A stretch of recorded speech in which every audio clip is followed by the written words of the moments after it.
Drive north from Detroit for an hour, and you'll find a city that once moved the world.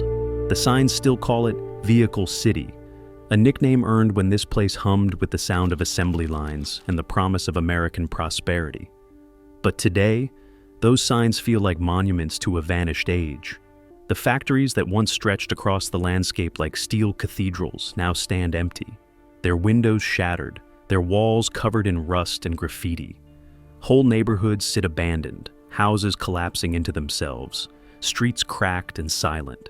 And from the faucets of thousands of homes, brown water still flows, carrying poison instead of life. This is Flint, Michigan, the birthplace of General Motors, the city that built the cars that built America. For decades, it stood as proof that industrial capitalism could create not just wealth, but entire worlds of prosperity, culture, and community. At its peak, Flint was home to 80,000 auto workers, to libraries and museums and schools that rivaled those of cities twice its size.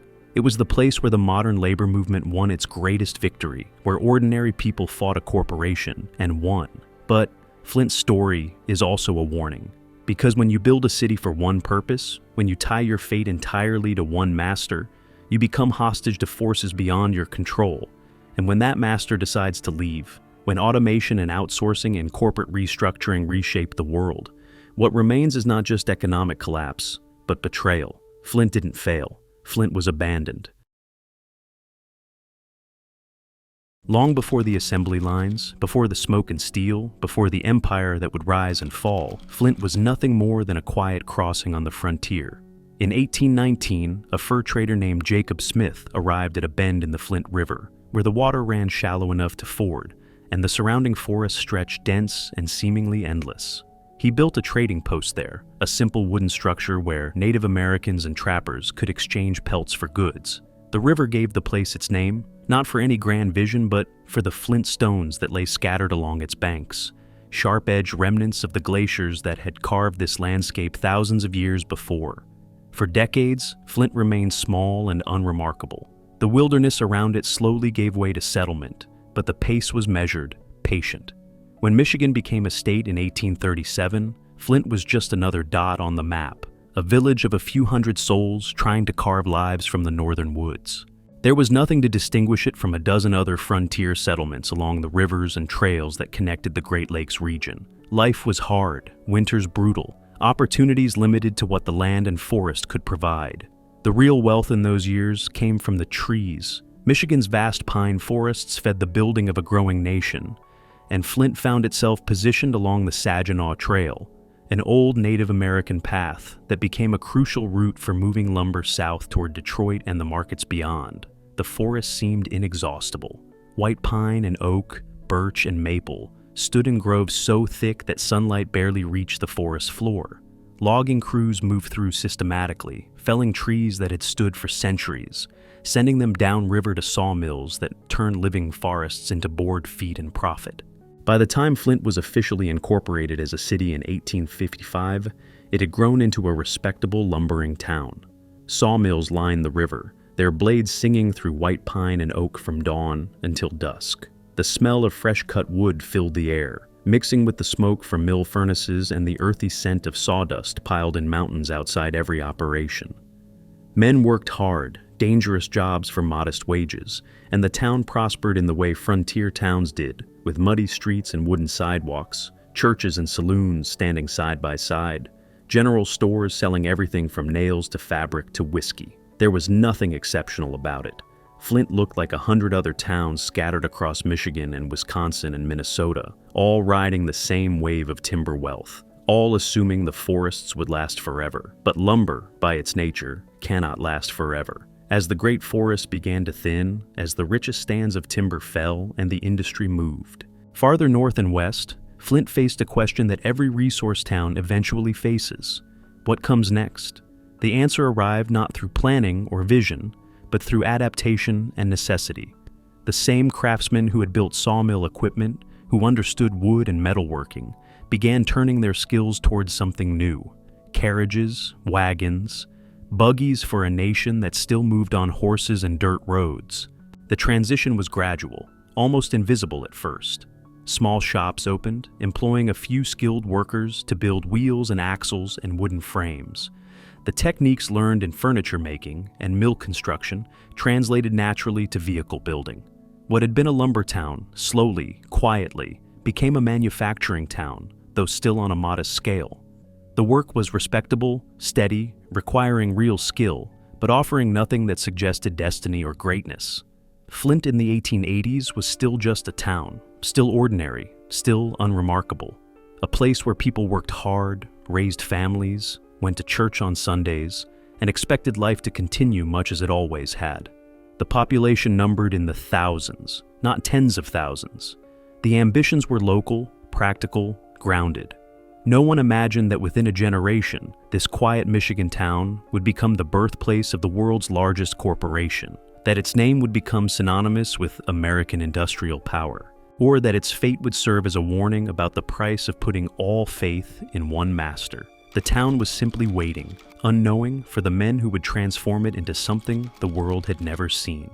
In 1886, two men walked into a building on Water Street in Flint and changed everything. William Crapo Durant, known to everyone as Billy, was 25 years old, the grandson of a Michigan governor and already known around town as someone who could sell anything to anyone. His partner, Josiah Dallas Dort, was steadier, more cautious, the kind of man who kept books balanced and promises made.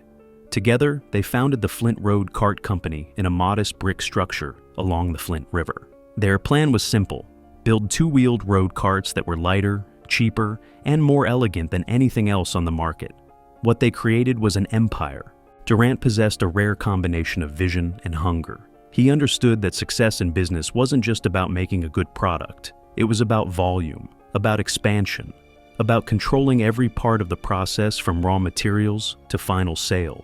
Within a year, the Flint Road Cart Company was selling 15,000 vehicles annually. Within 5 years, they had reorganized as the Durant Dort Carriage Company and were producing more carriages than any other manufacturer in America. Factory 1, that brick building on Water Street, became the heart of an operation that eventually employed thousands and dominated the carriage industry. Durant didn't just build carriages, he built a system. He bought up lumber companies to supply his own wood. He acquired factories that made wheels, axles, and springs. He established showrooms in major cities across the country, sending salesmen out with samples and catalogs, turning the Durant Dort name into a brand that meant quality and reliability. The carriages themselves were beautiful, practical things, well-balanced, smoothly finished, affordable enough for middle-class families, but refined enough for the wealthy. They rolled out of Flint by the tens of thousands, spreading across America's dirt roads and city streets. Flint prospered alongside them. The population grew, new factories opened. Skilled craftsmen moved to town for steady work. The sound of hammers and saws filled the air around Factory 1 and the growing complex of buildings that surrounded it. For a town that had spent decades cutting lumber, the transformation was remarkable. Flint was no longer just another frontier settlement.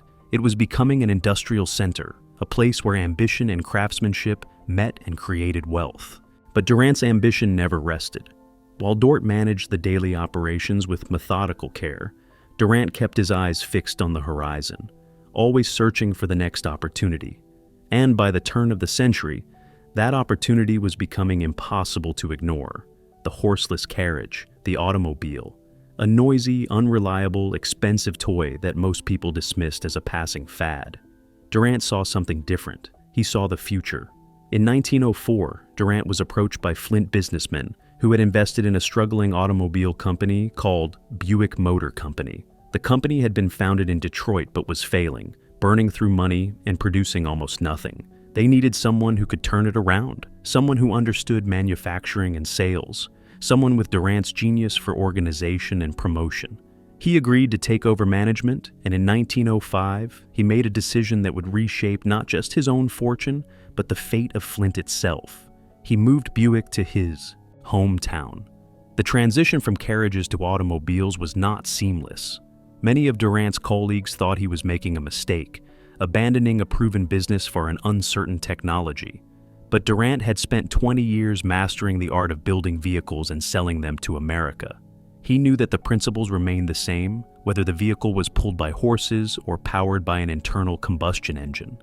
Quality, volume, marketing, distribution, control of the supply chain. He applied everything he had learned, building the largest carriage company in America, to building automobiles. By 1908, Buick was the largest automobile manufacturer in the country. Factory buildings rose across Flint, employing thousands. The same skilled workers who had built wooden carriage frames now assembled steel automobile bodies. The same businessmen who had invested in Durant Dort now bought stock in automotive ventures. And Durant, never satisfied, began to envision something even larger. Not just one automobile company, but many. Not just Buick, but a consolidation of brands. A corporation that would dominate the industry the way Durant Dort had dominated carriages. Factory 1, where it all began, still stood on Water Street. The building where two young men had started making road carts had become the birthplace of something far greater. A new world was being born in Flint, and Billy Durant was midwife to its arrival.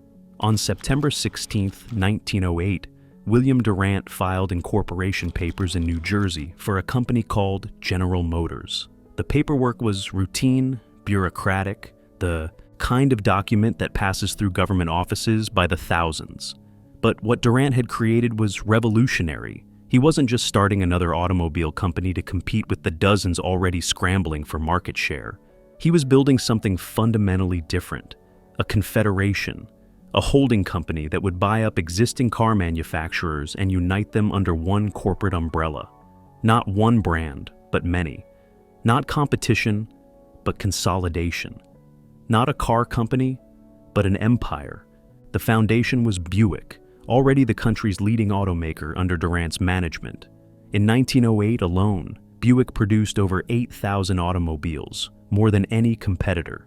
That success gave Durant the credibility and capital to pursue his larger vision. In rapid succession, he moved. First came Oldsmobile, purchased in November 1908. Then Oakland, which would evolve into Pontiac.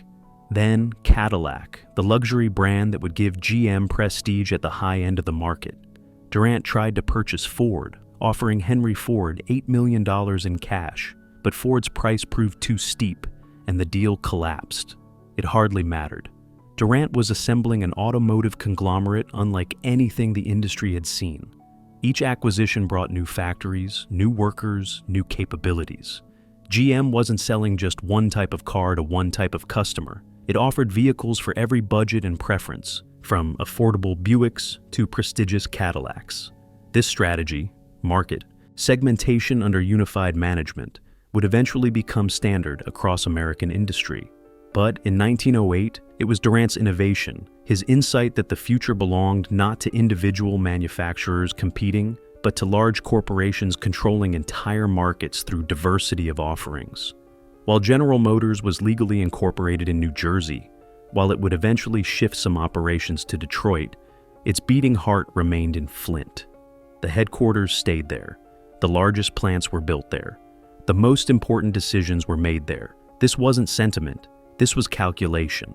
Flint had everything Durant needed. The infrastructure from 2 decades of carriage manufacturing was already in place. Factory buildings designed for vehicle production could be adapted and expanded. The rail connections that had served the lumber industry and carriage trade could handle shipment of automobiles and parts. Local banks and investors, enriched by the Durant Dort years, had capital to invest in automotive ventures. Most importantly, Flint had a skilled workforce that had mastered the crafts necessary for vehicle manufacturing: woodworking, metalworking, mechanical assembly, finishing.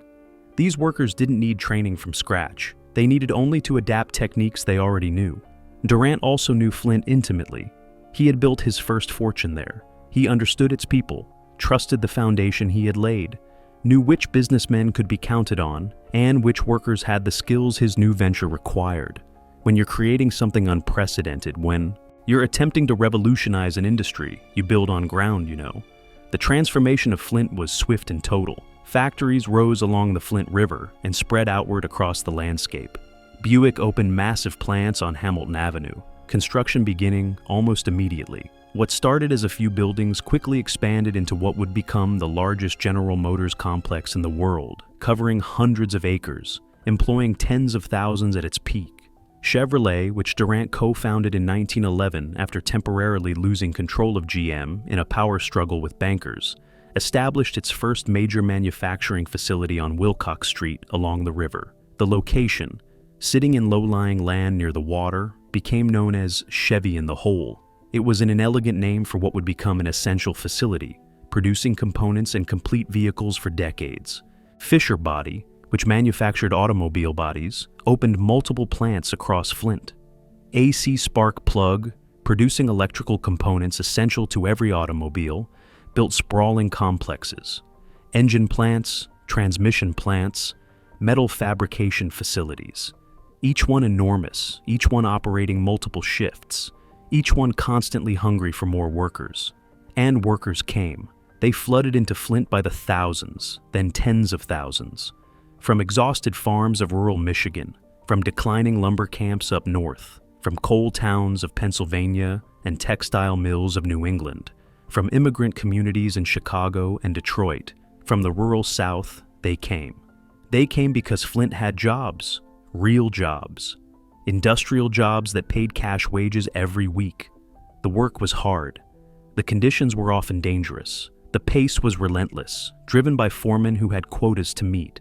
Men worked 10-hour shifts, sometimes longer.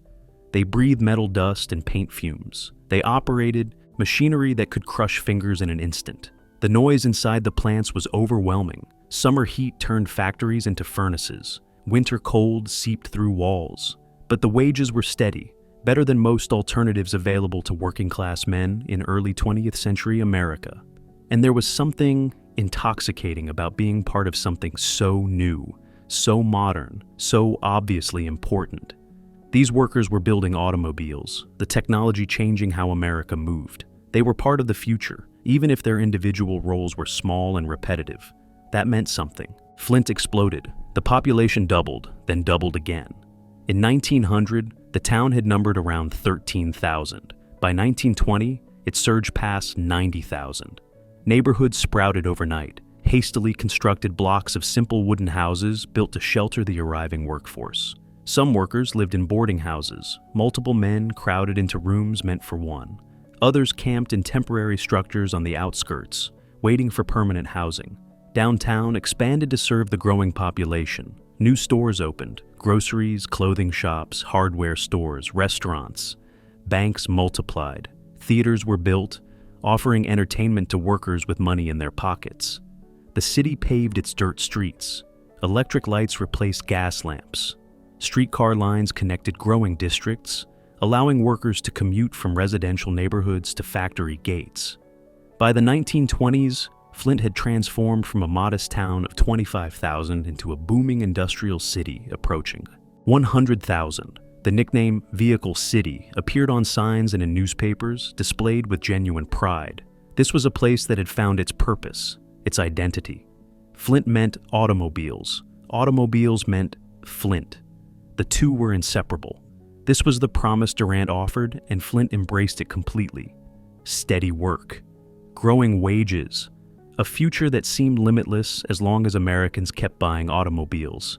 And they did, in numbers exceeding even Durant's ambitious projections. General Motors grew into the largest corporation in the world. Its success fed Flint's prosperity.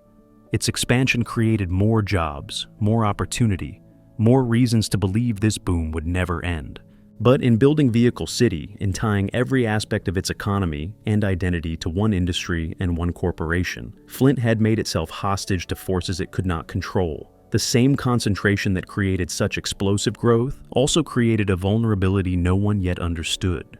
When you build a city for one purpose, when you make yourself utterly dependent on one master, you build on a foundation that can crack. And when it cracks, everything collapses. In 1906, the same year Durant was preparing to move Buick to Flint, another man arrived who would shape the city's destiny in ways even more lasting. Charles Stewart Mott was 31 years old, a mechanical engineer from New Jersey who had built a successful business, manufacturing wire wheels and axles for carriages and early automobiles. His company, Weston Mott, was exactly the kind of supplier Durant needed for his growing automotive empire. Durant invited Mott to relocate to Flint, promising contracts and opportunity. Mott accepted, moving his factory and his family to a city he would never leave. Within 2 years, Mott had sold 49% of Weston Mott to General Motors in exchange for GM stock. By 1913, he traded the remaining 51% for more shares, becoming one of the corporation's largest individual shareholders and joining its board of directors. It was a position he would hold for 60 years, until his death in 1973 at age 97. The GM stock made Mott extraordinarily wealthy, eventually accumulating a fortune exceeding $800 million. But unlike many men of such wealth, Mott never saw his riches as merely personal. He saw them as responsibility. Mott's philosophy was simple. Wealth generated by a community should serve that community. He had come to Flint as an outsider, made his fortune from the labor and support of its people, and felt a genuine obligation to give back.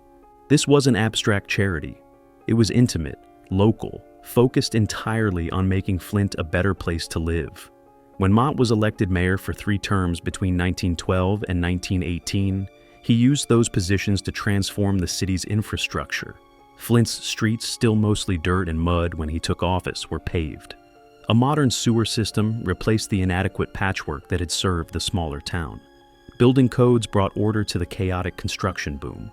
Health and safety ordinances protected workers and families. Even something as mundane as a house numbering system was implemented under Mott's practical, methodical leadership.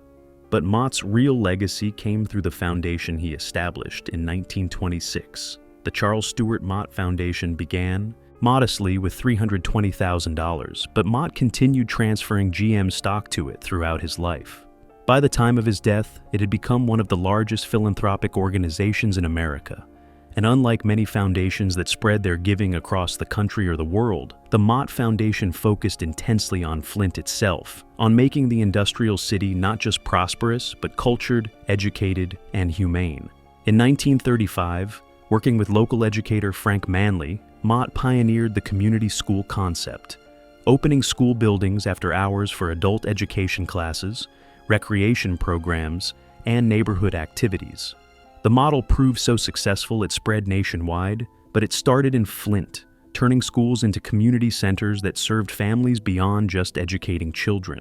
Mott funded medical and dental clinics for Flint's children, many of whom came from families where a doctor's visit was a luxury. He helped establish the Flint Institute of Arts, bringing culture and beauty to a city dominated by factories. He supported the creation of Flint Junior College, which later became Mott Community College, giving working-class students access to higher education.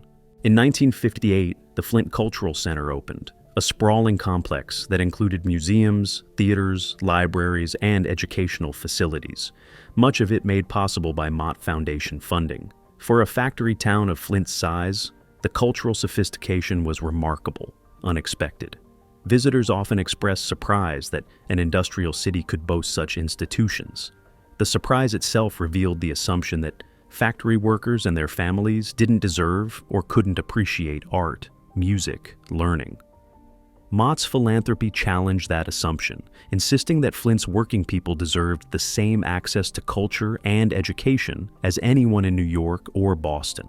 Mott built his own estate, Applewood, on 34 acres of carefully landscaped grounds, a gentleman's farm that reflected his wealth and status. But he never retreated into isolation there. He remained engaged with Flint, working at the foundation offices well into his 90s, attending city events, maintaining friendships across class lines. People called him Mr. Flint, a title that acknowledged both his generosity and his patriarchal role in the city's life. Yet, there was something troubling beneath this benevolence, something that wouldn't become clear until much later. Mott's generosity, genuine as it was, reinforced the fundamental problem with Flint: its complete dependence on General Motors and the men whose fortunes GM created. The schools, the hospitals, the cultural institutions, the very infrastructure of civil life, all of it rested on wealth generated by automotive manufacturing and distributed through the goodwill of men like Mott. It was a beautiful system when it worked, but it was still a company town dressed up in the clothes of philanthropy. By the 1920s and 1930s, Flint had become something extraordinary. The factories that Durant and Mott had planted were now vast industrial complexes sprawling across the landscape. Buick City on the north side stretched for blocks, a self-contained world of foundries, assembly lines, and paint shops employing tens of thousands. Chevy in the Hole, nestled in the low-lying land along the Flint River, produced the components for America's most popular automobile. Fisher body plants, multiple locations across the city, stamped and shaped the steel skins that wrapped around GM's vehicles. AC Spark Plug, Chevrolet manufacturing, engine plants, metal fabrication facilities. Each one massive, each one running multiple shifts, each one hungry for workers, and workers came. They arrived from the depleted farmlands of Missouri and Arkansas, from the exhausted coal mines of Appalachia, from the struggling industrial cities of the East. Black families from the South seeking escape from Jim Crow. And economic dead ends found work and relative opportunity in Flint's factories, though they soon learned that Northern racism had its own particular cruelties. Polish, Hungarian, and Italian immigrants, or their American-born children, filled whole neighborhoods with the sounds and smells of the old country transplanted to Michigan. By the 1960s, Flint's population had swelled past 200,000, and more than half of all families depended directly or indirectly on General Motors for their livelihood. The plants themselves were like cities within the city. At shift change, thousands of workers streamed through the gates, carrying lunch pails and wearing work clothes stained with oil and metal dust. Inside, the noise was overwhelming. The clang of metal on metal, the hiss of hydraulics, the roar of machinery. The work was hard, often monotonous, sometimes dangerous. Men lost fingers to punch presses, breathed in paint fumes and metal particulates, suffered back injuries from repetitive motion. But after the sit-down strike of 1937 established the United Auto Workers, the jobs came with something increasingly rare in American industrial life: real wages, real benefits, real security. A union job at General Motors in the 1940s through the 1970s was a ticket to the middle class for people who had never imagined such a thing possible. A man with a high school education, or less, could start on an assembly line and within a few years earn enough to buy a house, support a family, own a car, usually a GM car, purchased with an employee discount. The benefits were remarkable: health insurance that covered entire families, pensions that promised dignity in retirement, paid vacations, sick leave. Sons followed fathers onto the assembly lines, not because they had no other options, but because the options General Motors provided were genuinely good. The rhythm of life in Flint revolved around the plants. Friday nights, when paychecks arrived, downtown filled with workers stopping at bars and restaurants, making purchases, enjoying the fruits of their labor. Saturday mornings, families shopped along Saginaw Street, the main commercial thoroughfare, where local businesses thrived on GM wages. Sundays, churches across the city, Catholic and Baptist, Lutheran and Methodist, welcomed congregations drawn from the same factory floors, people who competed on assembly lines but prayed in the same pews. The neighborhoods reflected both the prosperity and the segregation that characterized mid-century American industrial cities. The North End, where many auto workers bought modest homes, was predominantly white and working class. The South Side, particularly the area that came to be known as the Black Bottom, housed most of Flint's African American population, often in older, less maintained housing, despite earning the same union wages as white workers. This was the ugly underside of Flint's prosperity, that even as GM created unprecedented opportunity for working people, the benefits were distributed unequally along racial lines, in housing, in promotion opportunities, in the subtle and not-so-subtle hierarchies of factory and city life. Yet for all its flaws, Flint in its prime possessed something genuinely remarkable: a sophisticated cultural life that defied expectations for a factory town.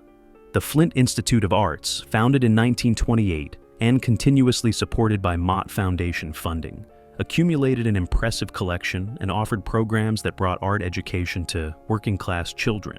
The Flint Public Library system expanded, making books accessible across the city. When the Cultural Center opened in 1958, it created a civic space of genuine beauty: museums, a planetarium, music halls, all within walking distance of the factories that paid for them. Young people could attend Mott Community College without leaving town. getting associate degrees and technical training. The University of Michigan established a branch campus in Flint, bringing higher education within reach of families where no one had ever attended college. On any given weekend, you could attend a symphony performance, visit an art exhibition, or watch your child participate in one of the many community education programs that Mott had pioneered. For children growing up in Flint during these years, the city offered opportunities that their parents, raised in rural poverty or immigrant tenements, had never dreamed possible. This was the promise fulfilled. This was what the empire looked like when it cared for its citizens. Everyone knew someone who worked for GM. Fathers, uncles, brothers, cousins, neighbors. The plants touched every family, shaped every life. When someone asked what your father did, the question wasn't whether he worked for General Motors, but which plant. Buick, Chevy, Fisher Body, AC. The answer located you in the city's geography and social structure, identified your place in the ecosystem that was Vehicle City. There was genuine pride in being from Flint, pride in building the vehicles that moved America, pride in the union that had fought for dignity and won, pride in a city that proved working people could have culture, education, and prosperity. It felt permanent. It felt earned. It felt like a future that would extend indefinitely, generation after generation, building automobiles and building lives on the foundation General Motors had laid. But permanence is always an illusion. But before the golden age could fully bloom, before the union wages and benefits and security, there had to be a battle. Because General Motors did not willingly share its profits with the workers who generated them. In the mid-1930s, working in a GM plant meant existing at the mercy of foremen who could fire you on a whim, working at speeds dictated by management with no input, breathing air thick with paint fumes and metal dust with no safety regulations, and taking home wages that barely covered rent while the company posted record profits. Men worked injured because missing a shift could mean losing your job. They watched friends lose fingers to machinery that lacked basic safety guards, and if they complained, if they tried to organize, they were gone.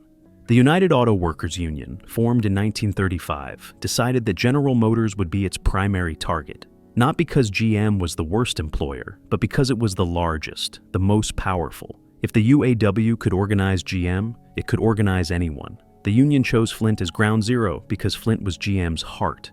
The Fisher Body plants produced the dies and stampings that supplied assembly plants across the country. Shut down Flint, and you shut down General Motors. But organizing in Flint meant operating under surveillance.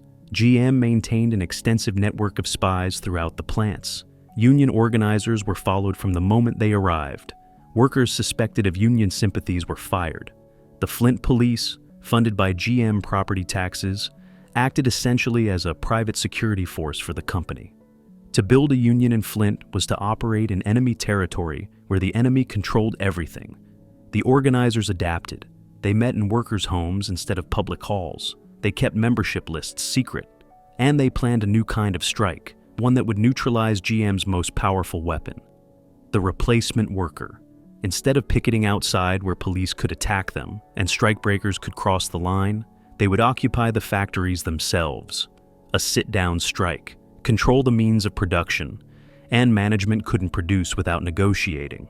On December 30th, 1936, workers at Fisher Body Plant, number 1 and number 2, stopped working and refused to leave. They barricaded the doors with steel car bodies. They welded metal plates over vulnerable windows. They took control of everything GM needed to make automobiles. The strikers settled in for what they knew would be a long siege. Life inside the occupied plants took on a strange routine. The men organized themselves with military precision. Work teams kept the facilities clean. Food arrived through sympathetic workers. Entertainment committees organized concerts and lectures. They slept on car seats pulled from the assembly line and maintained strict discipline. No drinking, no vandalism. They knew the world was watching. Outside, GM prepared to break the strike by force. On January 11, 1937, police moved against Fisher Body Plant number 2. They cut off heat in the middle of a Michigan winter. Then, they stopped food deliveries. When workers opened the doors to receive a shipment, police rushed in, attacking with clubs and tear gas. What followed became known as the Battle of the Running Bulls. The strikers fought back with everything they had. They turned fire hoses on the police, soaking them in frigid water. They hurled 2-pound door hinges using catapults they had practiced with for exactly this scenario. Outside, women who had organized themselves into the Women's Emergency Brigade under Janora Johnson's leadership charged forward, breaking through police ranks. They smashed car windows with clubs. They pulled injured strikers to safety. When police fired tear gas, women with wet cloths over their faces ran into the smoke to help. The battle lasted for hours. By the time it ended, 16 strikers and 11 police officers were injured, some by gunfire. But the strike held. Governor Frank Murphy, newly elected with labor support, refused to send the National Guard against the workers. He brought troops to Flint, but their orders were to maintain peace, not to break the strike. The soldiers stood between police and strikers, protecting the workers and signaling that the state would not serve as GM's private army. President Franklin Roosevelt pressured GM to negotiate. The company refused. The union made a final, desperate gambit. On February 1, 1937, they staged a diversion at one plant, while secretly organizing to seize Chevrolet Plant No. 4, the facility that produced engines for every Chevrolet in America. GM, tipped off by a spy about the diversion, sent security to the wrong location. When workers took Chevy 4, management realized they had lost. Without that plant, they couldn't build Chevrolets, their most profitable line. On February 11, 1937, after 44 days, General Motors capitulated. They recognized the United Auto Workers as the bargaining agent for striking workers. The workers emerged from the plants, exhausted, triumphant, having proven that organized labor could challenge even the world's largest corporation and win. The impact rippled outward like shockwaves.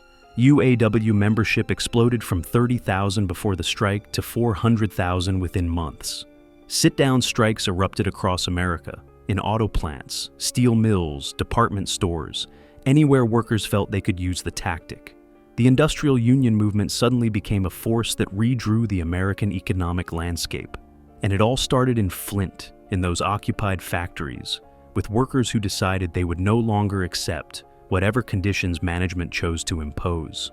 For Flint, the victory was personal. The city had been the battlefield, and its workers had won the most important labor struggle of the 20th century. The pensions, the health insurance, the wages that would build the middle-class prosperity of Flint's golden age, all of it traced back to those 44 days when men occupied factories and women charged police lines, and together they proved that dignity was worth fighting for. This was Flint's heroic moment, the struggle that justified everything that came after. The victory of 1937 delivered everything the strikers had fought for. In the decades following World War II, Flint experienced prosperity that seemed to vindicate every sacrifice, every risk taken during those 44 days. Veterans returned from Europe and the Pacific to find good union jobs waiting, positions their fathers had fought to make possible. The factories ran 3 shifts, 24 hours a day, producing Buicks and Chevrolets for a nation that couldn't buy cars fast enough. By 1960, Flint's population peaked at 200,000. By 1978, General Motors employed 80,000 workers in the Flint area alone. The numbers told a story of uninterrupted triumph. This was the American dream made tangible. A young man could graduate high school on Friday and start at a GM plant on Monday.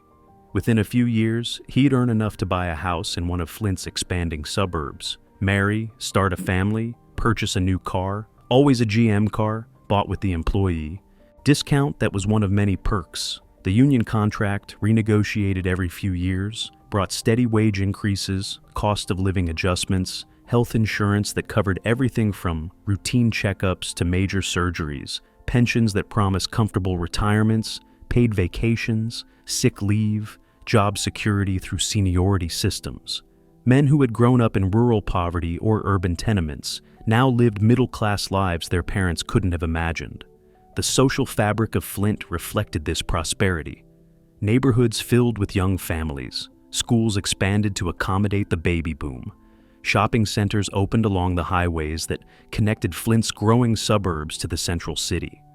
On summer evenings, families gathered for backyard barbecues. Kids played in streets safe enough that parents didn't worry. On Sundays, church parking lots filled with GM cars driven by GM workers wearing clothes bought with GM wages. Everything connected back to the factories. Everything depended on the factories, but no one worried because everyone knew General Motors would always be here. Why wouldn't it be? GM dominated the American automobile market, claiming more than 50% of all sales. The cars rolling off Flint's assembly lines weren't just products. They were symbols of American industrial supremacy, proof that the United States could outproduce, out-innovate, and outsell anyone in the world. When President Eisenhower appointed GM's president Charles Wilson as Secretary of Defense, Wilson famously remarked that what was good for General Motors was good for America. In Flint, people believed it absolutely. GM's success was their success. GM's future was their future. But beneath this confidence, vulnerabilities were accumulating that almost no one acknowledged. Automation had begun quietly transforming the factories.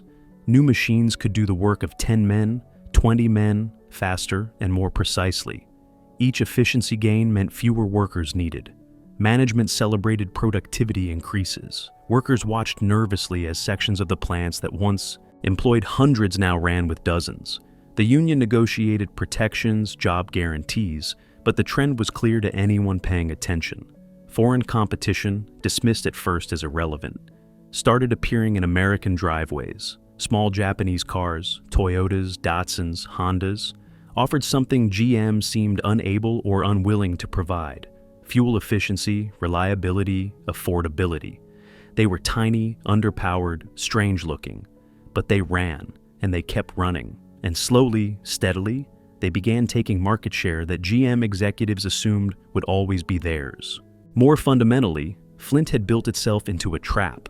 The city's infrastructure existed to serve General Motors. Roads led to plant gates, bus routes connected residential neighborhoods to factory shifts.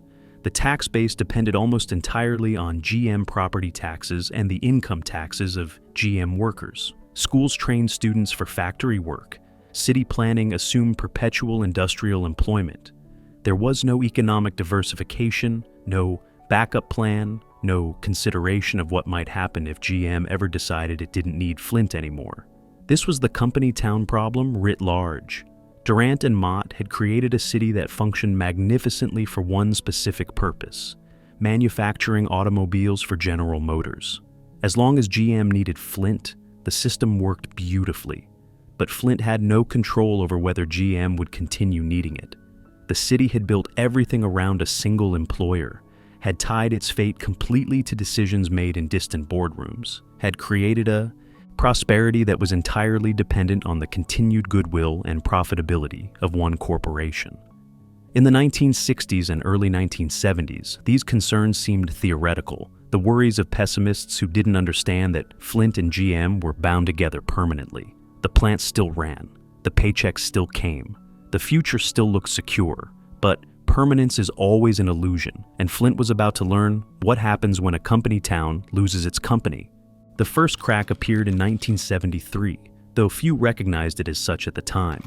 In October, OPEC nations declared an oil embargo against the United States, and almost overnight, gasoline prices quadrupled. Lines at gas stations stretched for blocks. Drivers waited hours to fill their tanks, tempers flaring in the heat and frustration. And suddenly, the large, powerful, fuel-hungry automobiles that GM specialized in building seemed like relics of a wasteful past. Americans wanted something different. They wanted small cars that sipped fuel instead of guzzling it. They wanted reliability and efficiency over size and power. Japanese manufacturers had been building exactly those cars for years. Toyota, Honda, Datsun, brands that had seemed like curiosities, like toys, now looked like the future. They were smaller than American cars, less powerful, with interiors that seemed cramped to buyers used to GM's wide bench seats. But they delivered 30, 35, even 40 miles per gallon, and they ran. Month after month, year after year, they started reliably, required minimal maintenance, lasted far longer than their American counterparts. Consumer Reports began publishing reliability data that made uncomfortable reading for anyone in Detroit. The Japanese cars scored consistently higher. American cars, GM's included, began to look not just inefficient but poorly made. GM's response was slow and defensive. Management insisted Americans would return to real cars once the oil crisis passed. They introduced smaller models, but often these were simply scaled-down versions of existing designs, rushed to market without the engineering refinement that made Japanese cars successful. Quality control, never GM's strongest suit, suffered as production was hurried. The new small cars leaked, rattled, broke down. Buyers who tried them once often didn't come back for a second. Market share that GM had held for decades began shifting to imports, 5%, 10%, 15%. The erosion was gradual but relentless. In Flint, the first plant closures hit like earthquakes. In the early 1980s, as a severe recession hammered American manufacturing, GM announced it was shutting down several operations. Entire buildings that had employed thousands were padlocked. Workers with decades of seniority suddenly found themselves facing layoffs.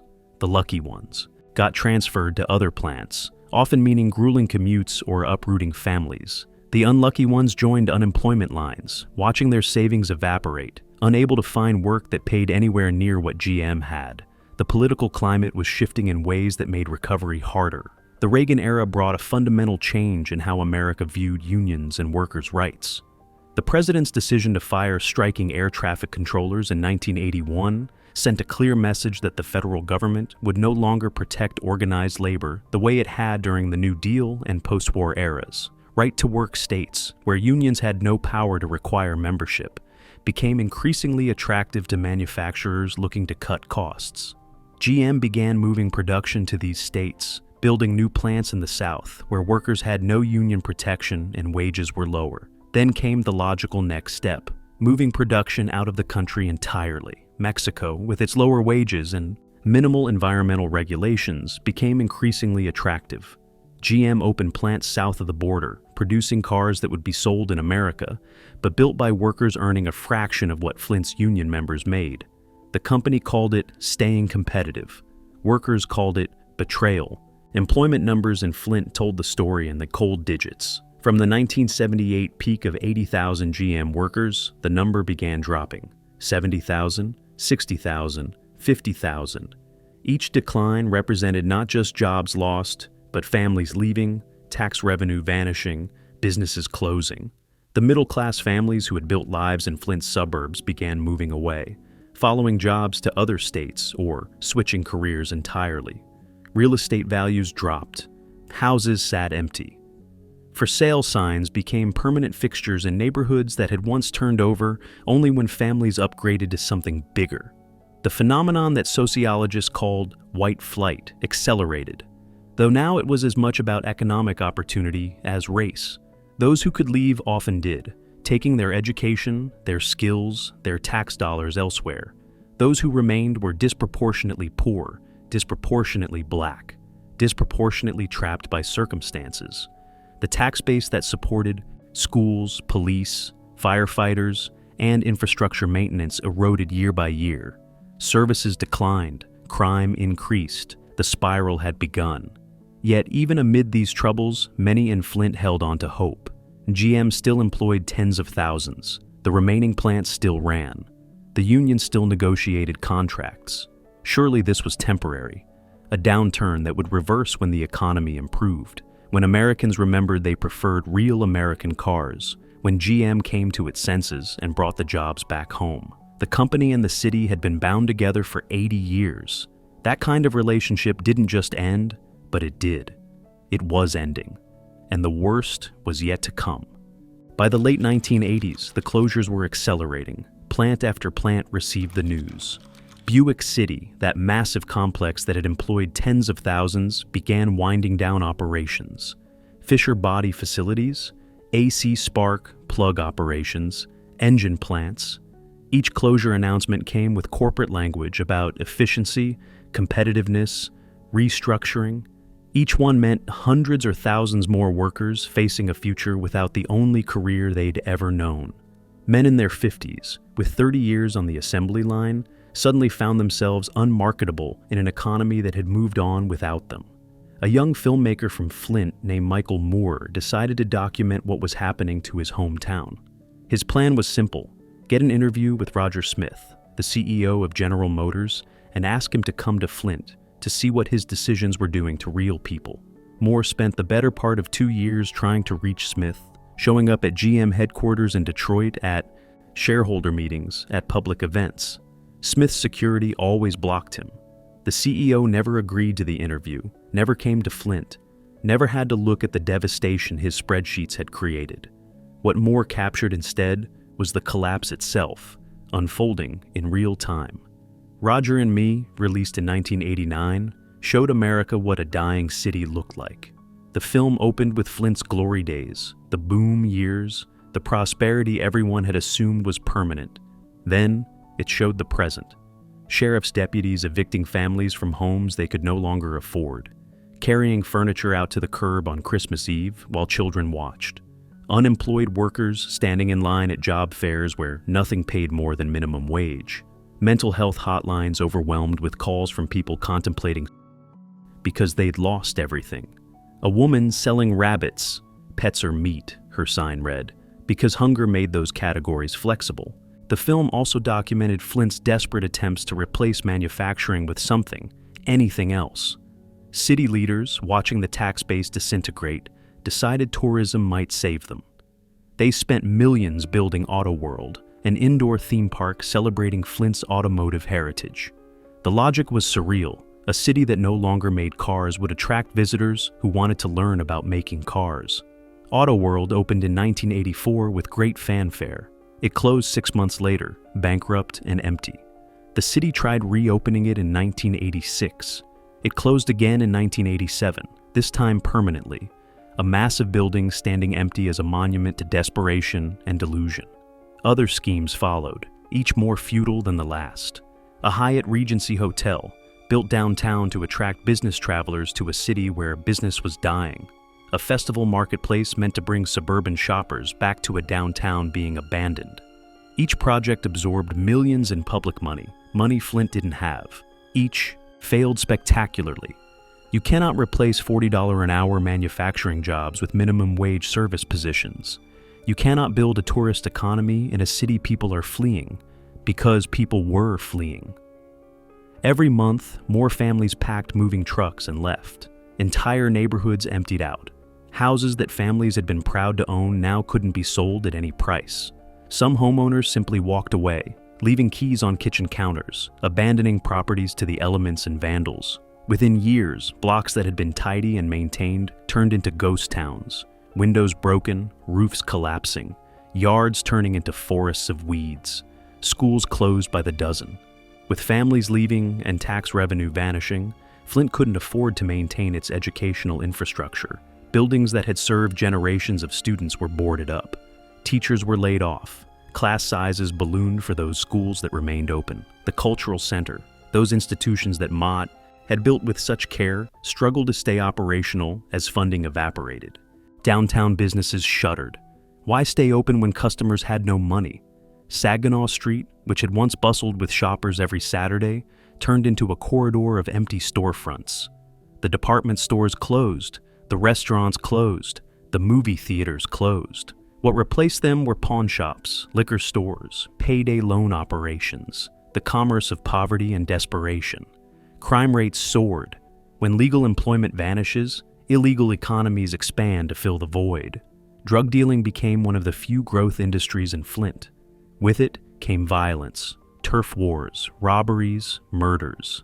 The crime statistics became shocking enough that the New York Times eventually dubbed Flint Murder Town, USA, a title the city wore like a scar. The police force, itself decimated by budget cuts, struggled to respond to the wave of violence. And through it all, GM kept closing plants, kept moving production elsewhere, kept issuing statements about global competitiveness and shareholder value. In 2010, GM employment in Flint had fallen below 8,000, down from 80,000 at the peak. 90% of the manufacturing jobs were gone. The population had dropped below 100,000, half of what it had been in 1960. An entire city had been hollowed out, left to rot. Roger and Me showed all of this to America and the world. The film became a cultural phenomenon, eventually selected for preservation in the National Film Registry as culturally and historically significant. It forced comfortable Americans to confront what their beloved automobiles cost the people who built them. It documented with brutal clarity what happens when a corporation decides a city is no longer useful. Roger Smith never did come to Flint. He retired wealthy, insulated, untouched by the suffering his decisions had caused.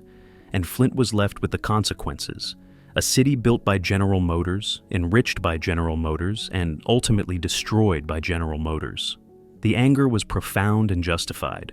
GM had taken everything Flint had given, decades of labor, loyalty, community support, and left nothing but ruins in return. By 2011, Flint was broke. The departure of General Motors had destroyed the city's tax base so completely that it could no longer pay its bills. The state of Michigan, declaring a financial emergency, appointed an emergency manager to take control, stripping power from Flint's elected officials and handing it to an unelected bureaucrat whose mandate was simple: cut costs by any means necessary. Democracy, like prosperity, was something Flint could no longer afford. In April 2014, seeking to save money, the emergency manager made a decision that would poison a city. Instead of continuing to purchase water from Detroit's system, Flint would switch to the Flint River as its water source. It was a temporary measure, officials said, until a new pipeline could be built. The river water would be treated and safe. Trust us, they said. The bitter irony was lost on no one who knew the history.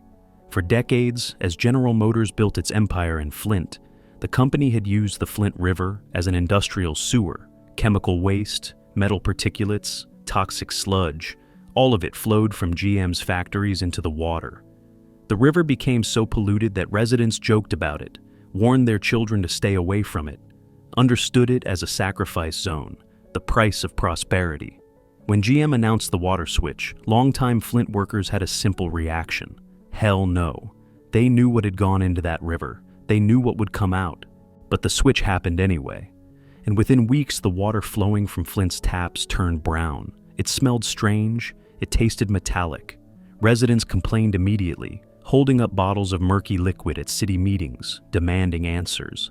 Officials insisted the water was safe, just aesthetically displeasing. Keep drinking it, they said. It meets all standards.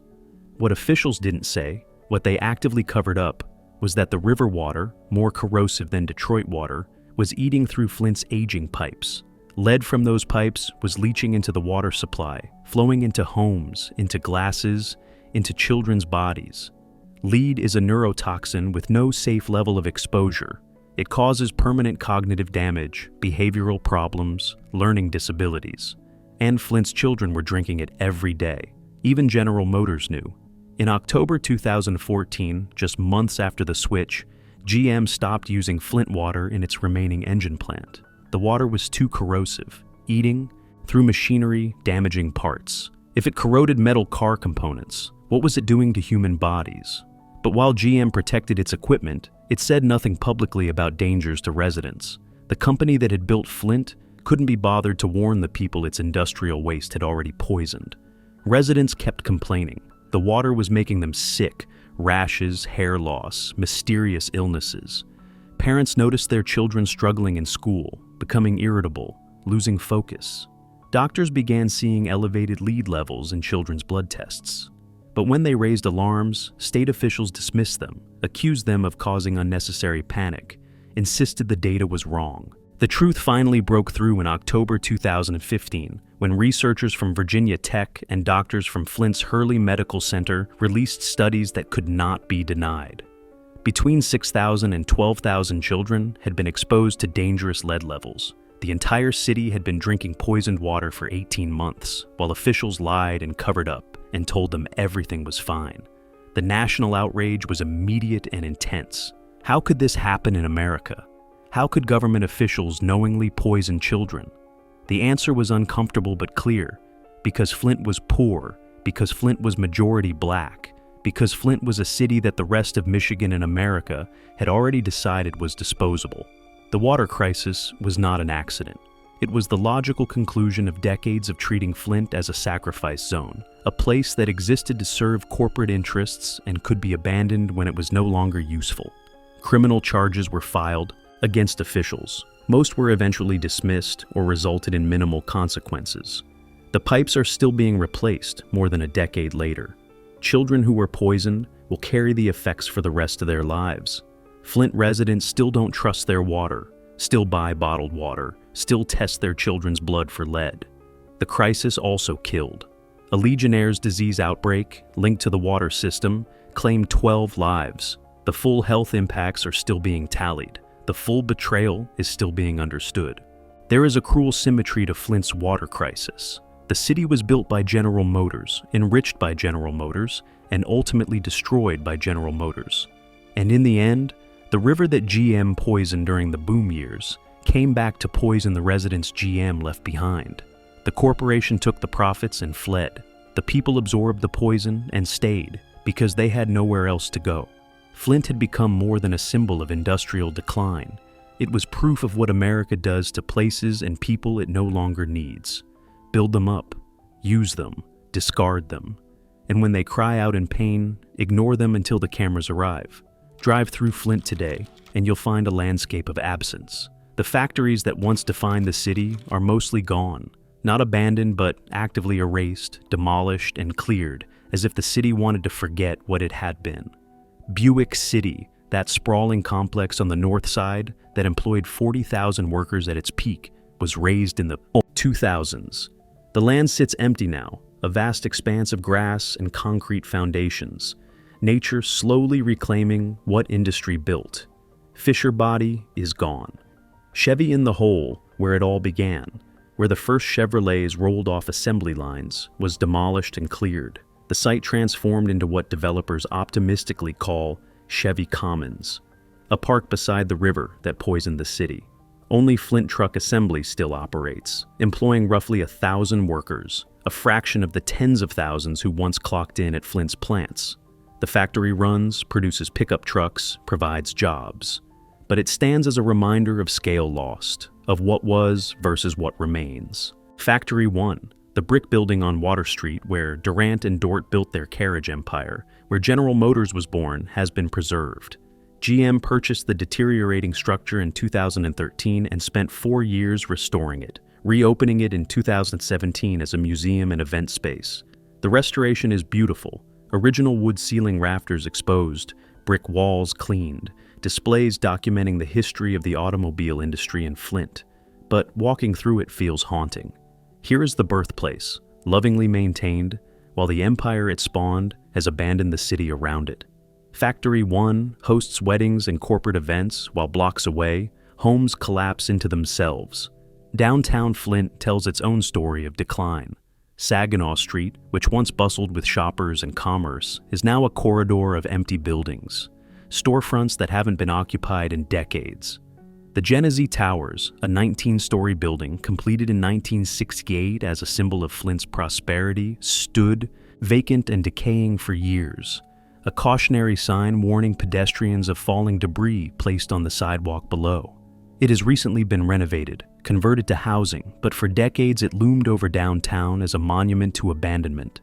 The neighborhoods are harder to witness. Entire blocks sit empty, houses stripped by scrappers who took anything valuable, copper wiring, pipes, fixtures, leaving hollow shells. Some areas have more abandoned houses than occupied ones.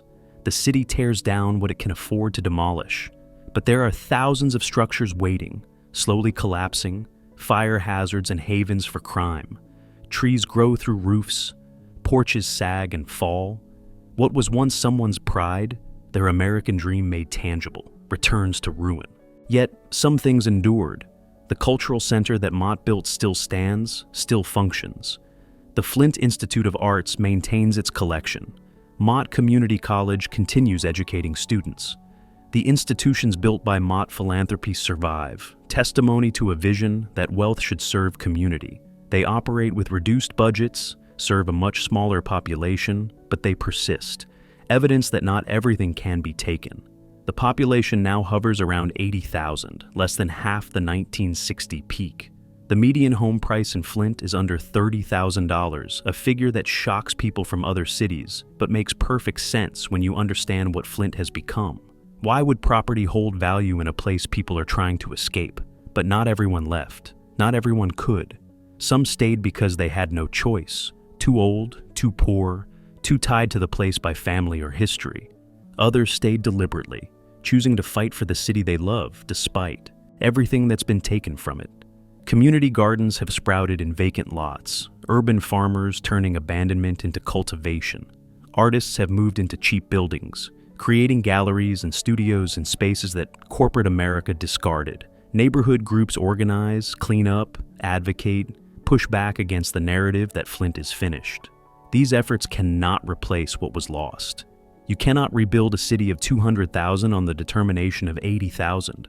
But they prove that even in ruins, even after betrayal, some people refuse to surrender. They are writing a different story than the one General Motors left behind, one where Flint belongs to its residents rather than to a corporation that discarded it. Flint's story is a warning written in rust and ruin. It teaches what happens when a city ties its entire fate to a single master, when prosperity is built not on diverse foundations, but on the continued goodwill of one corporation. The company town model creates spectacular growth, genuine prosperity, communities that thrive as long as the company needs them. But it also creates absolute vulnerability. When the company decides to leave, when automation or globalization or quarterly profits demand restructuring, the city has no defense, no backup, no way to survive what's coming. This is not unique to Flint. Drive through Detroit, through Gary, Indiana, through countless smaller towns across the Rust Belt in the South, and you'll find the same story repeated with local variations. Cities built for single industries, dependent on single employers, abandoned when the economics shifted. The forces that destroyed Flint, automation eliminating jobs, corporations chasing cheaper labor. The overseas, the decline of unions and worker protections have reshaped American industrial cities everywhere. Flint is simply the most visible example. The tragedy documented most thoroughly, the warning sign most impossible to ignore. What remains in Flint is memory, community, and a determination that refuses to accept erasure. Factory 1, restored and preserved, stands as both monument and irony. Here is the birthplace, beautiful and maintained, hosting events and welcoming visitors who come to learn about automotive history. But step outside, look beyond the renovated brick, and you see the empty lots where the empire that started here once stood. The factories are gone, the jobs are gone, the prosperity is gone. Only the beginning remains, carefully preserved, a museum piece in a city that was discarded. The tragedy of Flint is the tragedy of American industrial capitalism itself. The promise of permanence that was always an illusion. The assumption that what corporations build, they will maintain, that loyalty runs both directions. Flint gave General Motors everything. General Motors took everything and left.